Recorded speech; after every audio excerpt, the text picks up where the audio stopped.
Hello, welcome to this video lecture on an introduction to the principles of risk management. Okay, so in this video bit, we will have a short introduction about risk management.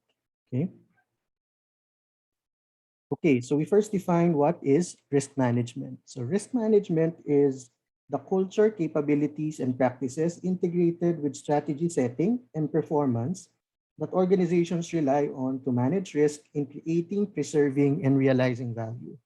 So there are several aspects of this definition that we need to take into consideration.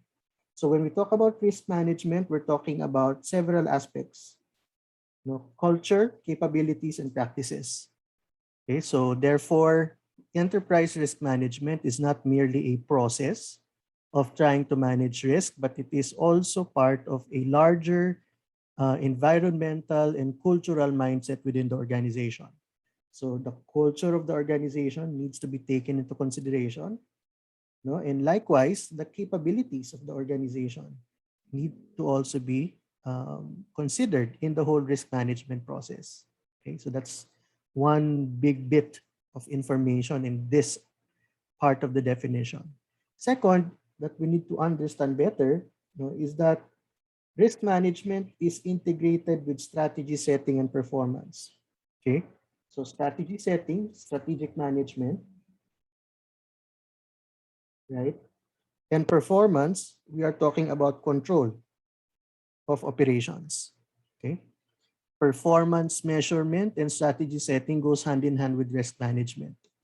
Because if risk management is outside of strategy setting or outside of performance management, then you are not completely considering all factors related to strategy setting and performance.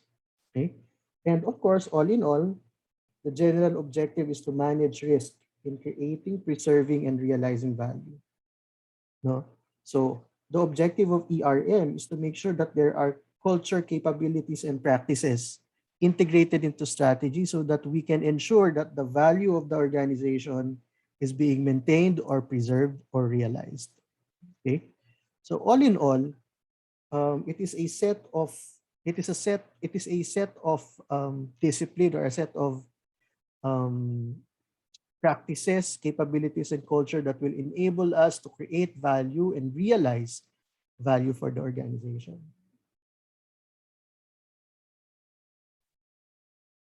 Now, ERM is important because ERM affects value of an organization. Okay, so when they talk about value, we're talking about shareholder wealth maximization. So increasing the value of the organization is very important to our shareholders, who are the ultimate owners of companies. Okay, so the value of the entity is largely determined by the decisions that management makes. Okay, so ultimately, decisions affect value, and risk management support those decisions. Okay, ERM enhances those decisions by considering and mitigating events that may erode the value of a management action.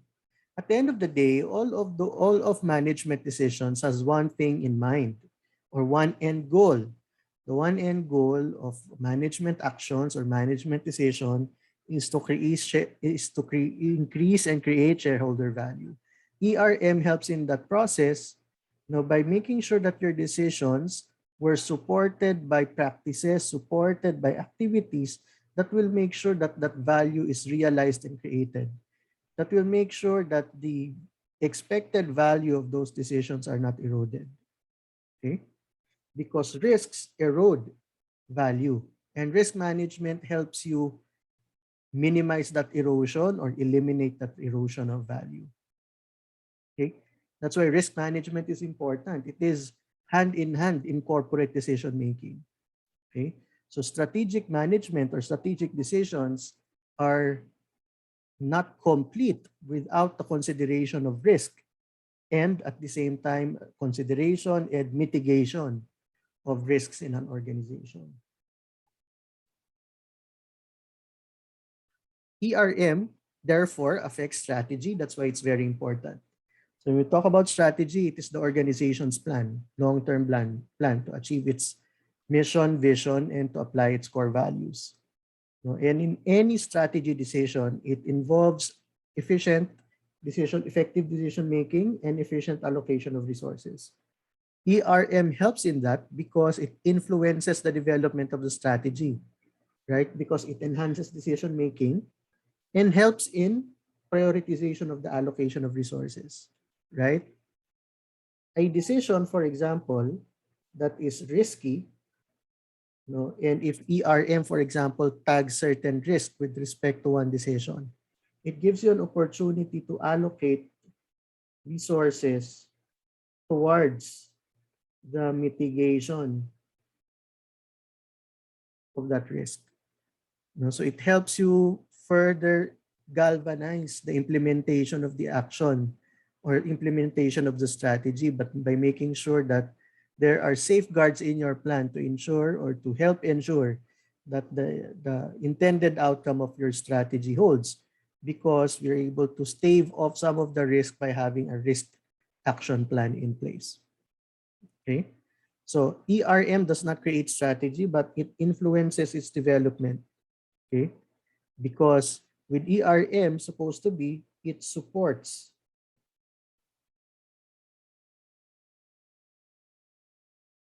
strategy. Okay. It supports strategy. How? Support strategy by um, enabling or designing risk mitigation plans. And in risk mitigation design, what does it do? It helps restore or maintain the expected value of your decisions. Okay. Of course, not all risks can be mitigated to zero, right? But at least it could be mitigated to a point that it is within your risk appetite. Okay. And that's the objective of risk management. Okay? ERM is closely linked to business. Okay. So ERM practices integrate with all aspects of the business. ERM is not a separate discipline per se. ERM should be embedded in all aspects of operations. So a sales team, for example, will have their own strategic objectives in the sales team, and ERM should be embedded in their processes so that we ensure that the sales team's strategic objectives are met. Okay, so that's very important and an important consideration for different organizations. So ERM is not a separate department only. Okay. Later we'll see that it could be a separate department, but it does not mean that if there's a separate ERM department, that all other people in the organization should not be taking care of risks because there's a separate ERM department. Okay. Everyone is a risk owner. And because of that, everyone in the organization should be intertwined with risk management principles or closely knowledgeable and aware of risk management principles. ERM is closely connected to governance because the allocation of roles, authorities, and responsibilities within the organization to the board, to the management are all part of the ERM process. Governance is important in ERM because it exacts accountability. Okay? The governance structure of the organizational structure, the governance structure of an organization contributes as to how ERM is going to be implemented.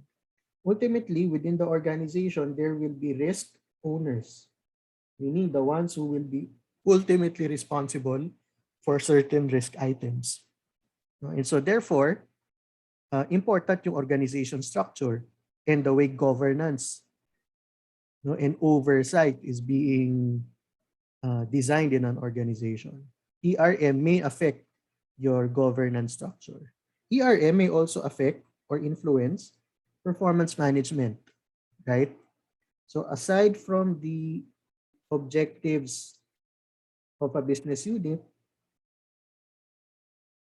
no, some risk action plans can be part of the performance management measures of organizations. Okay, uh, because okay, so it affects the ERM affects performance management. Okay, so it enhances the overall, and in fact, at the end of the day, if risk action plans are being implemented, it enhances, the overall performance of the company, and it increases the probability of good performance. Because risk action plans are being implemented, which staved off, the threat that is present because of risks in the organization. Okay. ERM is also closely linked with internal controls. Okay. So internal controls helps organizations to identify and analyze the risks to achieving those objectives and how to manage them. Internal controls or internal audit, the objective is to find loopholes, to find or to have an objective view of processes, procedures of an organization. So internal controls help identify risk items that may materialize in the future. At the same time, identification of risk may enhance internal controls, right? Because your internal control procedures may change or may adapt based on the risk that the entity is seeing. Okay. So for example, if a major risk that an entity sees during COVID-19 is say cash inflows or cash collection, mahirap ang collection kasi all businesses are struggling. So your customers are also struggling, they might not pay. So therefore, your internal audit program might be influenced by that, no? Because the organization itself identifies collection as a key risk item, then probably internal control or internal audit procedures would focus on collection, so that there's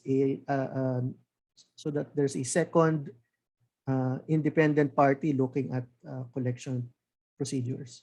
Okay, so they're intertwined. Risk management may influence internal control and internal audit results might also influence enterprise risk management. But what is the enterprise risk management process? Okay, so there are two enabling environment characteristics or enabling characteristics for risk management. One is risk governance and culture, and second is strategy and objective setting. So it's like the environmental milieu of risk management. A risk management resides within the environment of the organization's governance structure and the organization's culture. Okay. So if risk is not embedded or risk management is not embedded in the culture, then it affects the risk management process. Now, whether it's going to be effective or not depends also on the culture in the organization. For example, if there's a culture of pinpointing mistakes or turuan ng mistakes in the organization, right? Then there might be no psychological safety on the part of employees to discuss risks because they don't want to offend another party or another department or another person in their group. Okay, so risk culture simply means making sure that the organization is open, ready, and accepting of the fact that they have to talk about risk, which are the things that might go wrong. Okay, it's always difficult to talk about those things in an organization. So you have to prime the organization to make sure that they are prepared, into all of these discussions. Okay, so culture and governance, which is the governance structure. Next is strategy and objective setting. At the end of the day, the risk management process is anchored on strategy and objective setting. Okay, because the risks that you will identify depends on what's the objective of the organization. Kasi yun yung binabantayan mong output or outcome of an organization. Okay?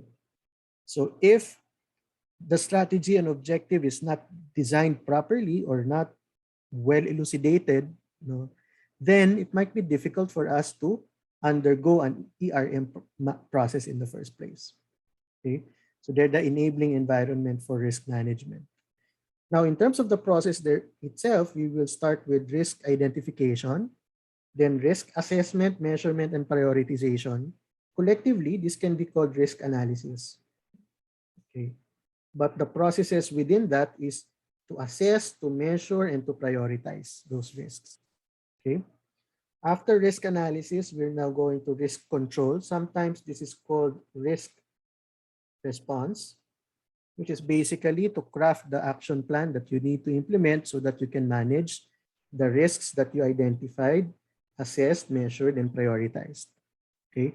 And of course, after the design of a risk response, you have to monitor whether those responses are being implemented. You have to monitor whether the risks identified are still proliferating in the organization or affecting the organization. And there has to be adequate and sufficient reporting mechanisms. Otherwise, wala nakakaalam kung ano nang nangyari sa risk, right? Management or the board might not be aware of what are the plans being implemented. So there should be a reporting process. And of course, the risk monitoring process feeds in to the next cycle's risk identification because risks evolve over time. Now, what is a high risk this year might not be a high risk next year. For example, if it's El Nino this year, then crop yields might be, there might be a risk on crop yields kasi masyadong mainit, right? And so therefore, risks this year might, I mean, if this year was an El Nino year, it might be a risk this year but not a risk next year kasi La Nina naman next year. Ibang klaseng impact sa crop output. Okay, so the evolution of risk is part of risk monitoring, and this will all be fed into the next cycle's risk identification. Okay, so that is the entire risk management process. Okay, and in the next video, we will be discussing all of these processes and how we arrive at a risk management program based on these processes. Okay.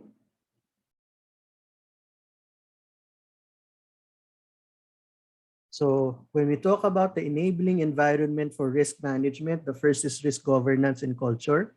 So governance sets the organization's tone, reinforcing the importance of and establishing oversight responsibilities for enterprise risk management. So of course, there has to be an organization structure that allows for the efficient implementation of the risk management program.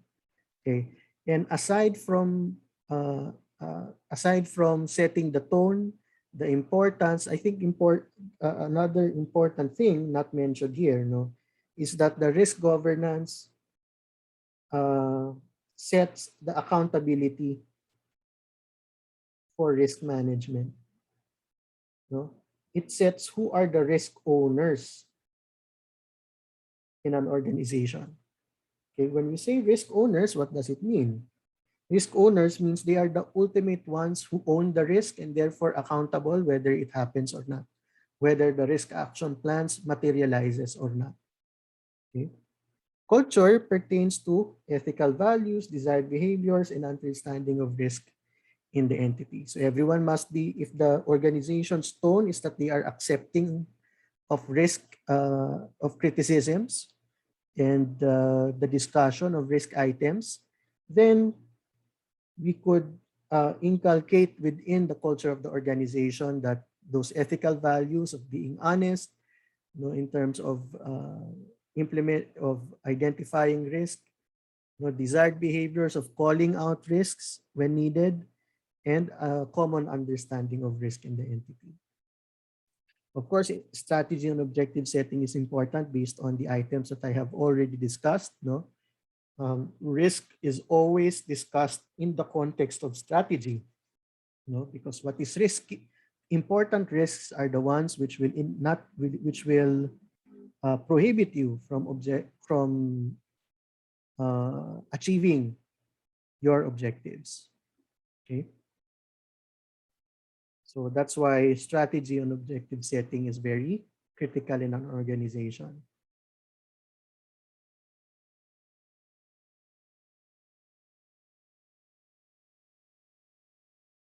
In terms of the risk management process, no, we usually start with risk identification.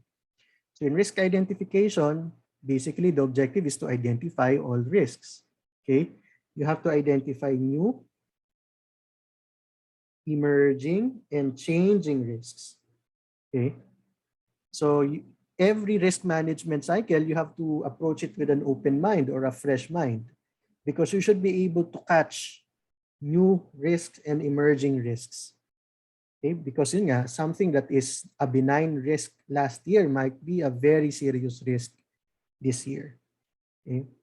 And some risks are changing. No? Changing meaning softening or being more aggressive. Okay?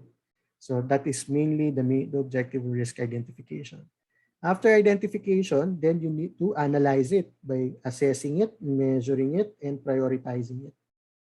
Okay? So risk assessment, basically, we want, and measurement, basically, we want to get the severity of the risk. And based on our session last time, severity means determining the likelihood of the risk happening. That's the probability. Okay? And the impact of the risk. Okay? And that needs to be considered. Okay? For the variability, as we have discussed last time. Okay? Because the severity of the risk will ultimately contribute to the decision of its prioritization. Okay?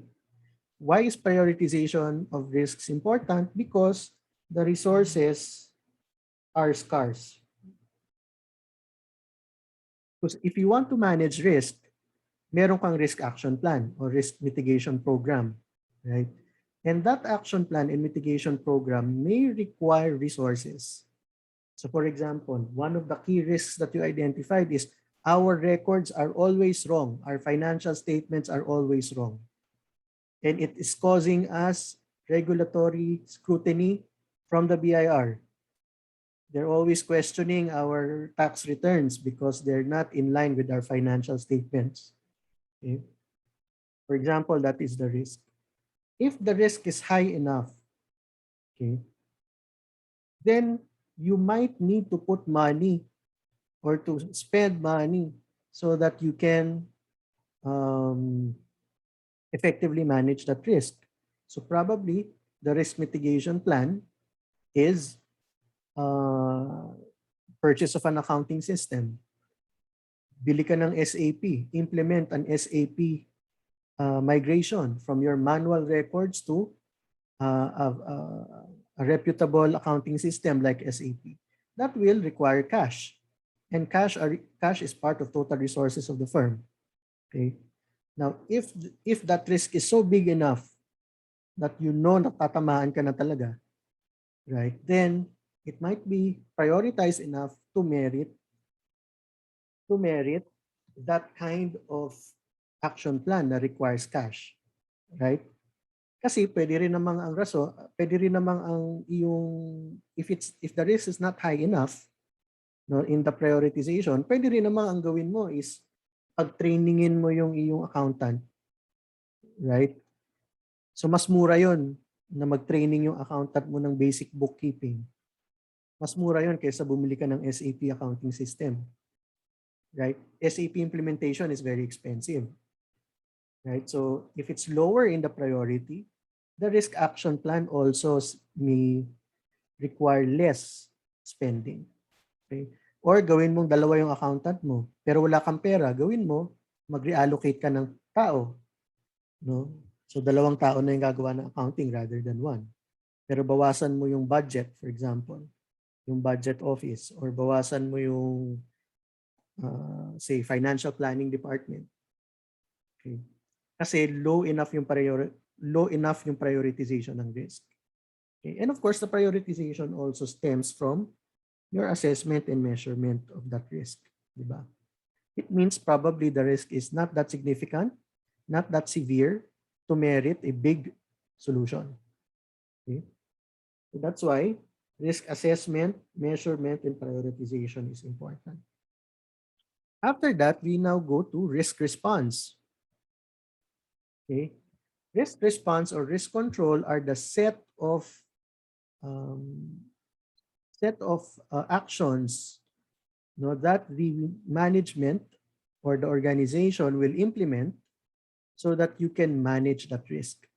Okay? Each of those risks have what's called an inherent risk. Okay?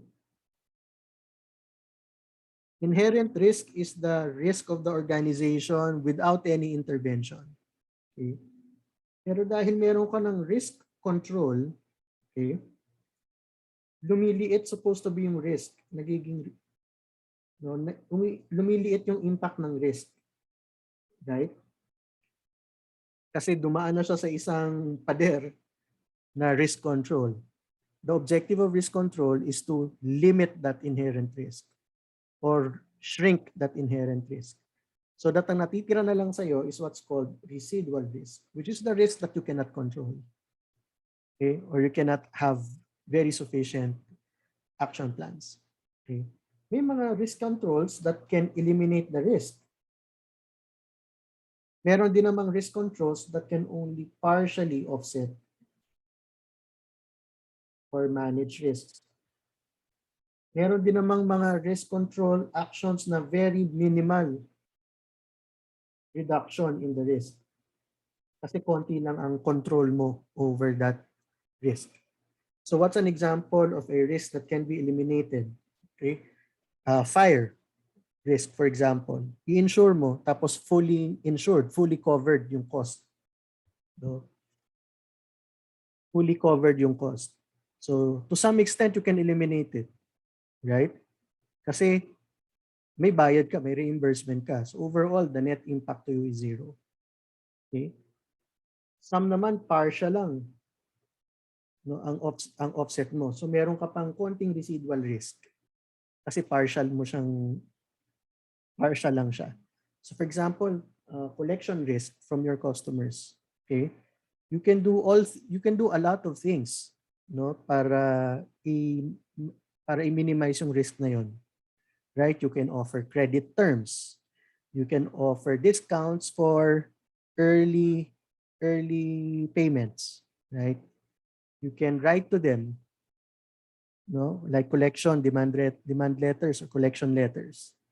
Or you can, for example, hold their next shipment unless a portion is paid.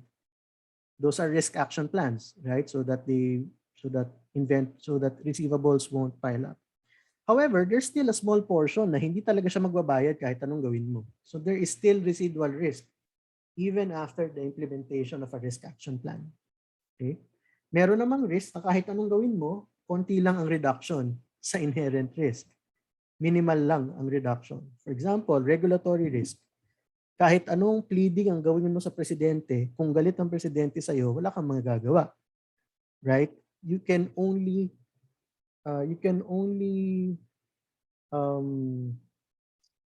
mitigate it to some extent, and it will not really reduce so much. Okay, so the risk control or risk response also varies, and it has a varying effect on the reduction of the risk to a level that is acceptable to you, or to a level that is within your risk appetite. Okay, part of risk control is what's called risk financing. Okay, risk financing means how are you going to pay for the risk if it materializes. Okay, so that is risk financing. It's all part of the risk response. Now, after a response has been established, then there's a period for risk review, monitoring, and reporting. Okay, so you need to review the risk management performance or the risk action plans and how well the components are functioning, right? So that's review and monitoring. You also need to monitor the risks themselves. So you have to monitor the risk and monitor the risk response. Okay? Whether risks are evolving and risk response, whether they are implemented. And these things need to be reported so that it will gain the attention of senior management and the board. No? So that's why review, monitoring, and reporting are important. So again, risk financing refers to techniques used that provide for the funding of losses in risks. Okay?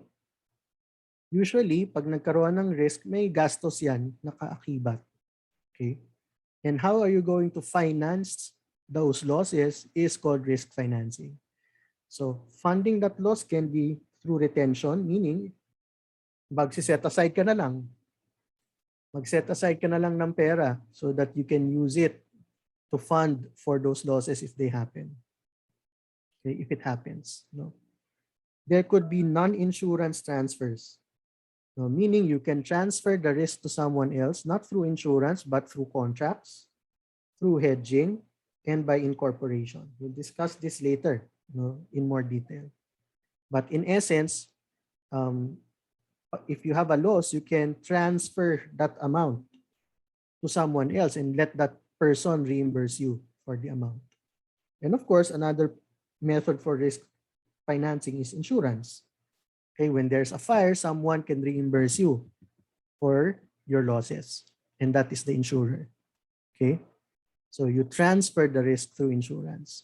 Okay, so itong dalawa, they all talk about risk transfer. Okay, but the second lang is through insurance. The first is through non-insurance means, which is basically through contracts with certain counterparties. Okay, we'll discuss more of them later during the third session. Okay, so therefore, the objective of risk management differs pre-loss and post-loss. Pre-loss, you want to prepare for those potential losses, okay, in the most economical way, and you want to reduce anxiety and to meet any legal obligations. So that's why pre-loss, the objective of risk management is preparation, mitigation of those risks. And that's why the risk action plans are critical. Post-loss, this is crisis mode already. And therefore, this is not ERM technically, but this is already crisis management. Okay?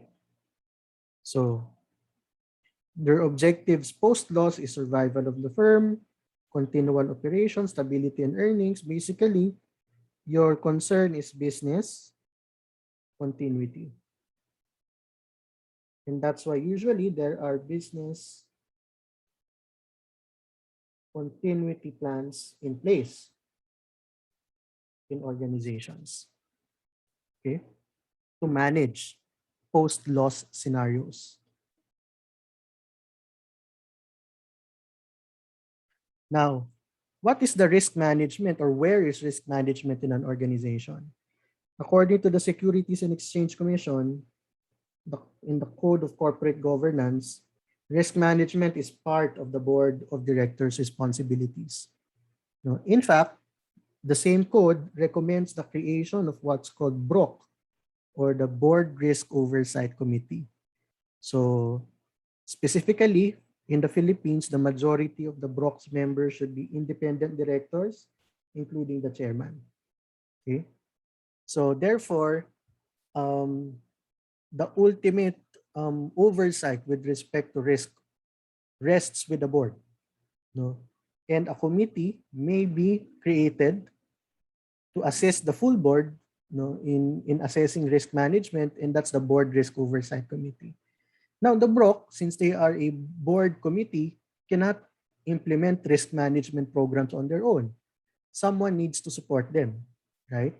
And that support is usually done through an established enterprise risk management department and a chief risk officer. Okay. So a chief risk officer is a C-level person who is um, charged with making sure that risk is considered in all aspects of the business, especially in strategy setting and performance management. Okay. So the department facilitates the risk management processes in an organization. They monitor emerging risks and risk evolution. They monitor the implementation of risk action plans or risk responses. But an ERM department and the chief risk officer are not the risk owners, not the risk owners. Okay? Risks should be the ultimate responsibility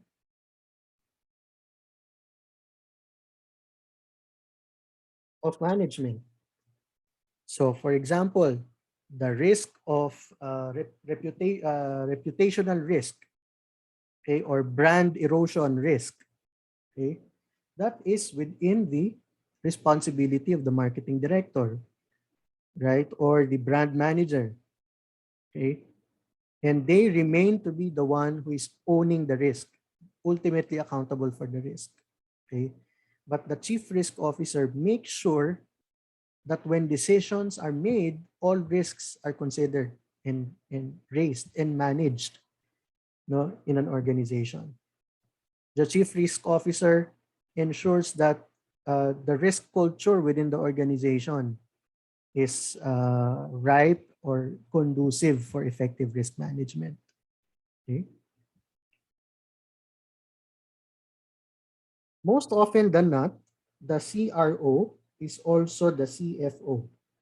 Okay, in most organizations, but in some organizations, the CRO is not the CFO. Okay, whether one is more advantageous than the other, we can discuss it in a preview in a subsequent session. So just an example of the ERM structure. So here is the ERM structure of Manila Water. So in terms of oversight, it is within the board and the risk committee. There is a board risk oversight committee also in Manila Water. So the oversight in terms of defining the risk management activities, defining the ERM policy and framework, it all rests on the board and the risk committee. Now governance within the unit, within the operations, rests into what's called the risk management executive committee.